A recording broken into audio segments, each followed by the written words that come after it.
Et bonjour, je suis ravie de vous retrouver aujourd'hui pour une nouvelle vidéo. Ça faisait un petit moment que je vous en avais pas proposé. Aujourd'hui, je voudrais qu'on parle de lithothérapie en règle générale et plus particulièrement, je voulais répondre à certaines questions qu'on m'avait posées sur les pierres que j'utilise dans mon travail, dans la vie de tous les jours ou pour la méditation. Donc du coup, je vous ai fait une petite sélection de mes pierres favorites. Je vous avoue, je suis un peu monomaniaque, donc il n'y en a pas 50. Mais je voulais vous présenter celle-ci parce qu'elles me tiennent vraiment à cœur. Alors, la lithothérapie, pour ceux qui ne connaissent pas, qu'est-ce que c'est? C'est l'utilisation des pierres pour bénéficier de leurs propriétés. Chaque pierre a des propriétés sur le plan physique, sur le plan mental, sur le plan spirituel, sur le plan énergétique.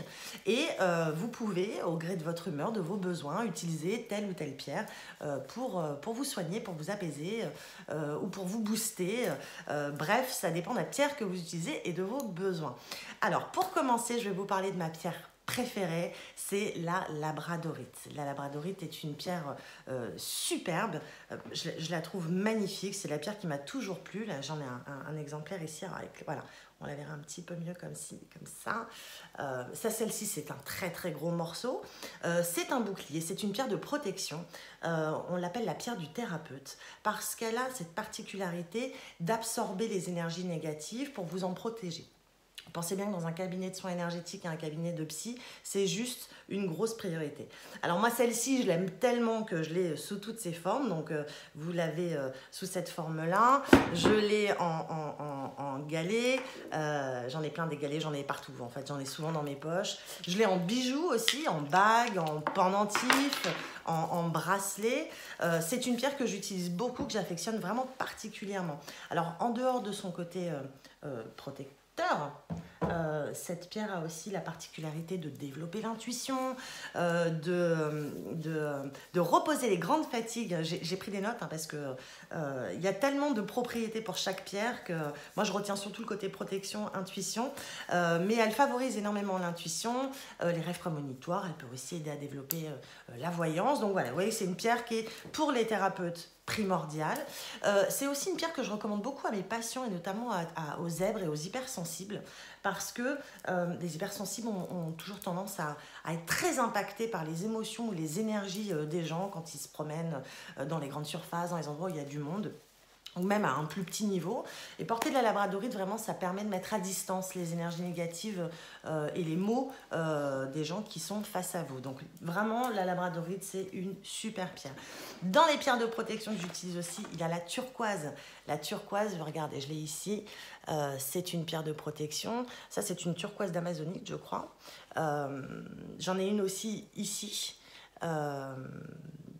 La turquoise, c'est une pierre que j'aime particulièrement. Elle est réputée pour être une pierre portée par les chamans. C'est une pierre de protection. D'ailleurs, au passage, c'est la pierre des cavaliers, puisqu'elle évite tout ce qui est danger, choc, violence. Donc, elle permet d'éviter les chutes à cheval. Mais c'est une pierre sacrée qui permet d'absorber nos propres énergies négatives, nos propres pensées négatives, de façon à protéger notre entourage de celle-ci. C'est une pierre optimiste, elle diffuse de la confiance et surtout, c'est une pierre de communication. Elle permet de mieux écouter les autres et de mieux communiquer aussi. Donc vous voyez, pareil pour les thérapeutes qui ont ce besoin de savoir écouter, qui est en général une qualité innée. C'est une pierre qui est vraiment, vraiment intéressante parce qu'elle permet une communication fluide, douce et elle permet d'écouter correctement nos patients. Donc voilà, ces deux pierres-là, qui sont des pierres bleues, qui sont des pierres qui sont en général reliées au chakra aussi, sont mes pierres préférées. Donc celles-ci, je les utilise vraiment dans la vie de tous les jours et aussi au cabinet. Et ce sont des pierres que j'aime porter. Elles sont magnifiques, la labradorite, vous voyez ces reflets irisés. Je ne sais pas si on va bien les voir parce que je suis face à la fenêtre. Et vous pouvez la trouver en noir et vous pouvez aussi, je fais une petite parenthèse, la trouver de couleur blanche. Alors cette pierre-là, qu'on a tendance à nous vendre dans le commerce comme étant de la pierre de lune, on ne voit pas bien les reflets, c'est en réalité de la labradorite blanche. Donc elle a les mêmes qualités mais elle est un petit peu moins puissante et moins protectrice que la bleue. Alors, en pierre de protection, restons sur notre lancée. J'utilise beaucoup en cabinet la pierre de lave. La pierre de lave, elle est très légère. Vous savez, ces pierres un peu rugueuses. La pierre de lave, c'est une pierre d'ancrage, c'est une pierre de protection aussi, mais c'est une pierre de reconstruction. Elle permet de se canaliser, d'éloigner le passé, les difficultés, de manière à se reconstruire. C'est une pierre aussi que j'aime beaucoup. Elle est certes pas très jolie, mais très efficace. Et quand on fait des méditations d'ancrage, quand on a besoin voilà, de récupérer l'énergie de la terre, cette pierre est vraiment parfaite. Vous en trouverez très facilement dans la nature. C'est une pierre qu'on va vous vendre dans les magasins. C'est une pierre assez accessible, mais moi, celle-ci, je l'ai trouvée dans la nature, par exemple. Donc, je trouve ça toujours bien de trouver nos propres pierres et d'aller les récupérer. C'est une très bonne pierre d'ancrage.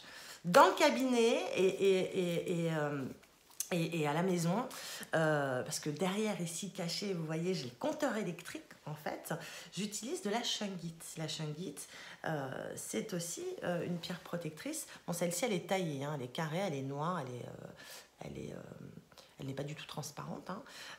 C'est une pierre qui a la particularité d'absorber les ondes électromagnétiques.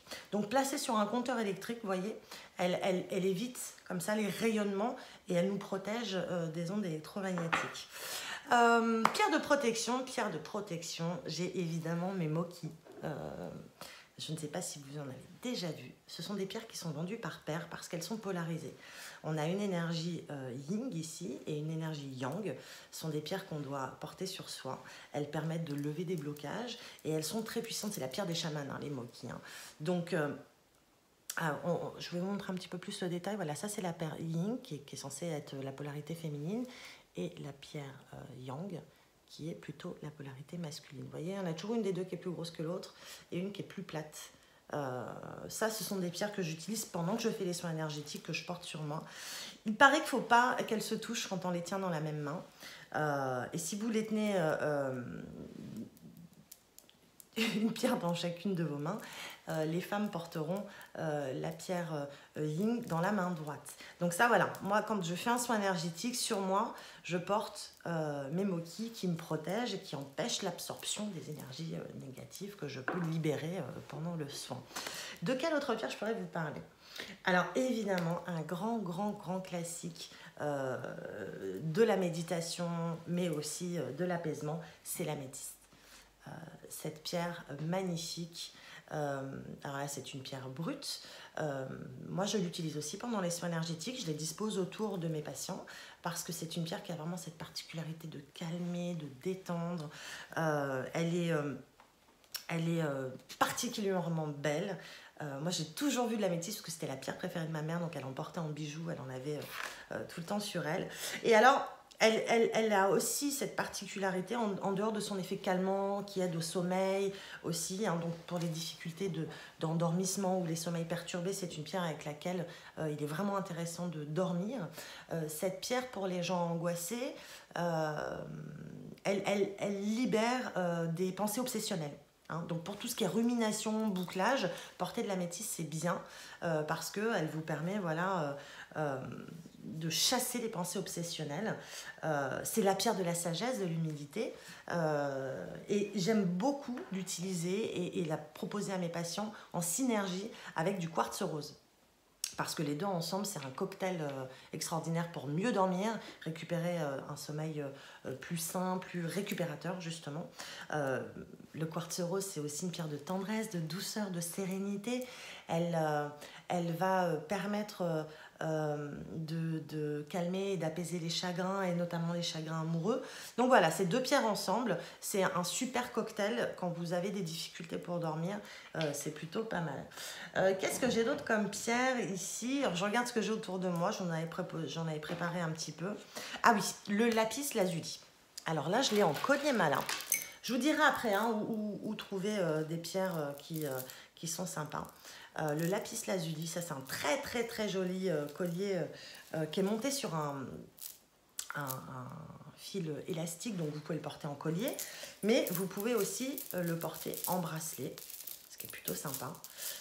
Moi j'aime les bracelets, j'en ai plein, regardez, je vais vous montrer après.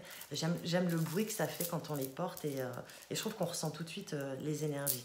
Donc le lapis lazuli, il est hyper recommandé pour combattre les états dépressifs. hein. C'est une pierre qui soulage aussi les maux de tête, au passage. Mais elle a une action calmante très, très efficace. C'est une pierre qui est aussi reliée au chakra de la gorge, donc elle va permettre aussi une meilleure communication. Mais c'est surtout une pierre qui favorise l'introspection. Donc ça c'est toujours sympa, plutôt que d'aller se jeter tout de suite sur des antidépresseurs. Quand on a un état un peu dépressif, je ne parle pas d'une dépression mais un état dépressif, c'est bien de s'apaiser voilà, avec des pierres telles que le lapis lazuli, avec le quartz rose, avec l'améthyste. Ça ce sont des pierres qui apaisent, qui calment et puis qui permettent dans un premier temps de canaliser un petit peu ça. Qu'est-ce que j'ai d'autre à vous proposer? Vous le savez, hein, j'ai pour habitude de faire des vidéos qui sont assez courtes, donc je ne vais pas passer trop de temps sur les pierres. Mais voilà, ça c'est celle avec lesquelles je travaille le plus, c'est celle que je préfère. Il y a aussi l'amazonite qui est là, qui est aussi, je l'ai en bracelet.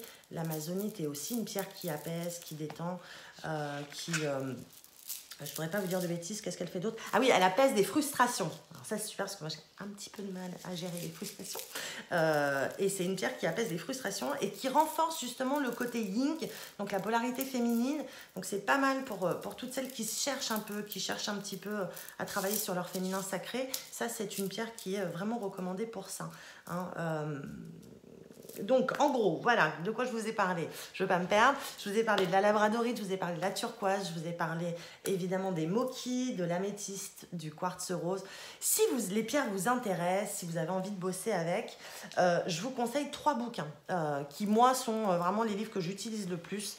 Alors, un seul suffirait, mais toutes les pierres ne sont pas toujours notées dans tous les bouquins. Il y a ce tout petit livre qui est très sympa, qui donne des informations sur les pierres, mais également le chakra auquel elles sont rattachées, comment on peut les utiliser pour la guérison, les idées pratiques, comment les nettoyer. Donc voilà, les cristaux essentiels. Hop, on voit mieux ici, ce livre-là. Vous avez aussi la Bible des cristaux. À l'époque où je l'ai acheté, il n'existait qu'une tome, mais je sais que maintenant il est en deux tomes. Ils ont rajouté des pierres. Il est très sympa, moi j'aime beaucoup parce qu'en plus les pierres sont classées par ordre alphabétique, donc c'est super facile pour les retrouver. Mais la Bible, c'est quand même celui-ci. Hein. Alors ça c'est le petit exemplaire, parce qu'il y en a un plus gros. Il y a la même chose à l'intérieur. Il est très bien. Il nous parle des pierres sur le plan mental, physique et spirituel. Donc, vous pouvez vous retrouver en fonction des besoins que vous avez. C'est un très, très, très, très bon bouquin. De quoi je voulais vous parler encore avant de vous laisser? Oui, si, les lampes de sel. Alors, je vous le disais tout à l'heure, moi, je suis un peu monomaniaque. Des lampes de sel, j'en ai partout. Donc, vous en avez une très grosse ici, là. Cette lampe, je l'avais achetée chez Casa à l'époque, je ne l'avais vraiment pas payée cher, je crois que je l'ai payé 9,90 €. Je l'ai aussi en plus petit ici qui se branche en USB. Donc ça, c'est super pour la brancher sur votre ordinateur pendant que vous bossez. Celle-ci, elle change de couleur. Elle passe du bleu au rose, au vert et à l'orange. Et vous l'avez là juste à côté pour mettre des bougies à l'intérieur. Mais alors la découverte que j'ai faite, que j'ai trouvée extraordinaire, c'est ce format-là. La lampe de sel, sa propriété, c'est d'absorber et de neutraliser les énergies. Donc moi, j'en ai quasiment dans toutes les pièces. J'adore la lumière qu'elle fait. Et celle-ci, elle est top parce qu'elle se branche comme une veilleuse et il y a un interrupteur dessus. Elle est vraiment géniale. Je vais vous dire, je mettrai dans les commentaires le lien. Je l'ai trouvé dans une boutique qui s'appelle la boutique Namasté, qui est une boutique très sympa.